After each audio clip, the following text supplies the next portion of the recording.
नमस्कार दोस्तों। आज का हमारा विषय है कक्षा 8वीं हिंदी वसंत भाग 3 पाठ नंबर 4 दीवानों की हस्ती।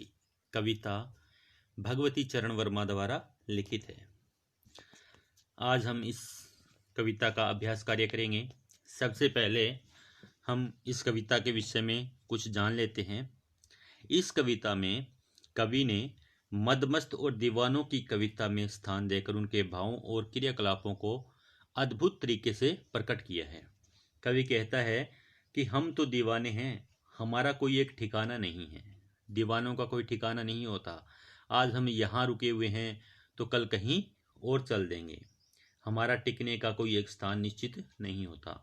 हम दीवाने जहाँ कहीं भी धूल उड़ाते जाते हैं, अपने साथ मस्ती, खुशी, उत्साह का वातावरण साथ लिए चलते हैं, इसलिए हम दीवाने कहलाते हैं।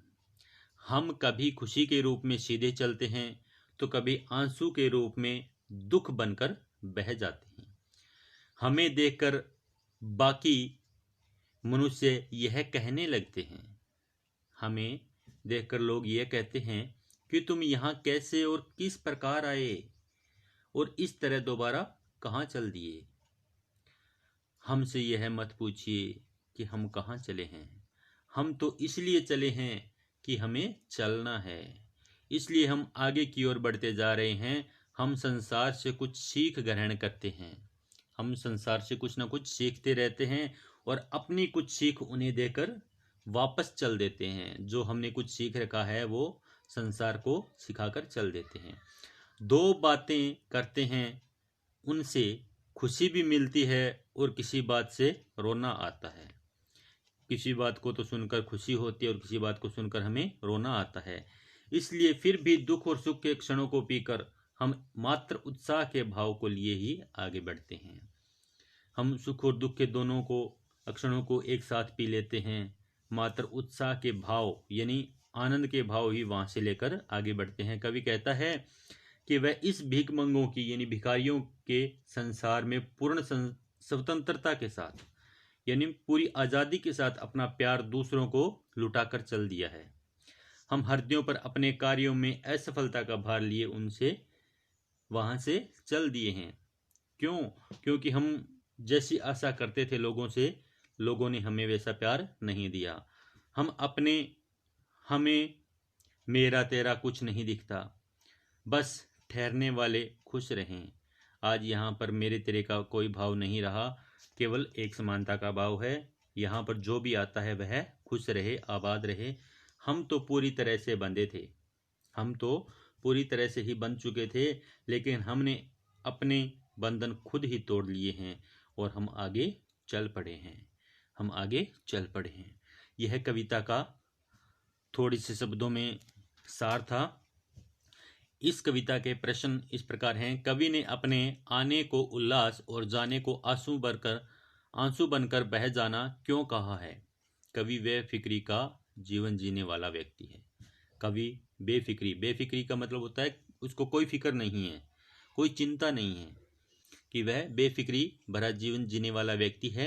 कवि ने अपने आने को उल्लास इसलिए कहा है क्योंकि जहां भी वह जाता है, एक तो बेफिक्री यानी कोई चिंता नहीं होना, कि बेफिक्री वाला व्यक्ति है। कवि ने अपने आने को उल्लास यानी खुशी वाला इसलिए कहा है क्योंकि जहां भी जाता है मस्ती का आलम यानी मस्ती का मौसम, मस्ती का वातावरण बना देता है, लेकर ही जाता है। उससे मिलकर लोगों के मन प्रसन्न हो जाते हैं यानी खुश हो जाते हैं। पर जब वह उस स्थान को छोड़कर आगे जाता है यानी वहां से चल देता है, तब उसे तथा वहां के लोगों को दुख होता है।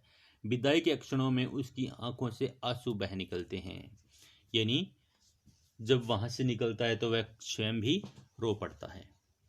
आगे आता है, भिखमंगों की दुनिया में बेरोक प्यार लुटाने वाला कवि ऐसा क्यों कहता है कि वह अपने हृदय पर असफलता का एक निशान भार की तरह लेकर जा रहा है? वह निराश है या प्रसन्न है? क्या वह निराश है या प्रसन्न है? यह कहता है कि यह भिखमंगों की दुनिया से कवि का आशय है कि यह दुनिया केवल लेना जानती है। भीख मंगे मतलब भीख मांगने वाले। यह दुनिया क्या है? भीख मांगने वाली। ये नहीं कुछ ना कुछ लेना ही जानती है, वापस देना नहीं जानती। दुनिया केवल लेना जानती है, देना नहीं। कवि ने इस दुनिया को प्यार दिया, इसके बदले में उसे वह प्यार नहीं मिला जिसकी वह आशा करता था। जैसा प्यार पाने की उसने आशा की, वैसा प्यार उसे नहीं मिला। वह समझता है, कवि निराश है, वह समझता है कि प्यार और खुशियां लोगों के जीवन में भरने में असफल रहा है। कवि निराश क्यों है? क्योंकि वह समझता है, क्या उसको लगता है कि प्यार और खुशियां लोगों के जीवन में भरने में वह असफल रहा है, उसको सफलता नहीं मिली। दुनिया अभी भी सांसारिक विषयों में उलझी हुई है। दुनिया अभी भी सांसारिक विषयों में उलझी हुई है, इनसे ऊपर नहीं उठी हुई है। इसे लगता है कि कवि निराश है। इससे क्या लगता है? कि कवि निराश है, कवि में आशा नहीं है। कविता में ऐसी कौन सी बात है जो आपको सबसे अच्छी लगी? कविता में कवि का जीवन के प्रति दृष्टिकोण अच्छा लगा।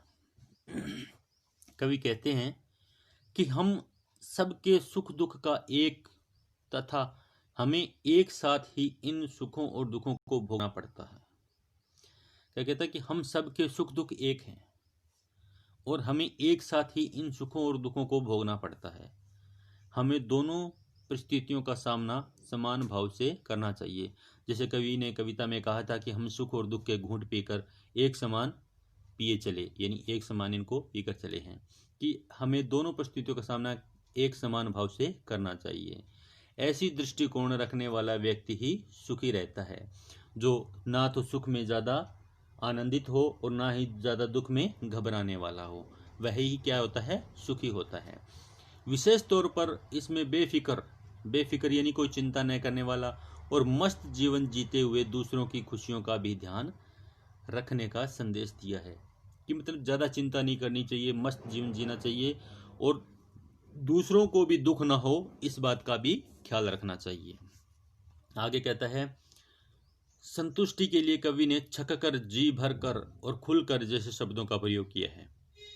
छक कर, जी भर कर, खुल कर जैसे शब्दों का प्रयोग किया है। इसी भाव को व्यक्त करने वाले कुछ और शब्द सोचकर लिखिए, जैसे हंसकर, गाकर, खींचकर, पीकर, मुस्कुराकर, देखकर, मस्त होकर, सराबोर होकर। ये कुछ शब्द आगे और दिए हैं। तो यह पाठ पूरा हुआ दोस्तों।